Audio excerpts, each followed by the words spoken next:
या नावाचा आध्यात्मिक आणि धार्मिक दृष्ट्या अर्थ अतिशय महत्त्वाचा आहे। अनेकदा हे नाम एखाद्या विशिष्ट देवतेला किंवा परब्रह्माला उद्देशून वापरले जाते। तस्मै नमः हा एक प्रचलित मंत्र आहे, ज्याचा अर्थ मी त्याला नमन करतो किंवा त्याला माझे वंदन असा होतो।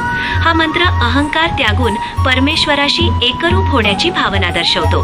तत्वज्ञानाच्या दृष्टिकोनातून तस्मै हे अंतिम सत्याचे किंवा मोक्षाचे प्रतीक मानले जाते। हे आपल्याला आपल्या खऱ्या स्वरूपाची जाणीव करून देते आणि जन्म मृत्यूच्या फेऱ्यातून मुक्ती मिळवण्याचा मार्ग दाखवते।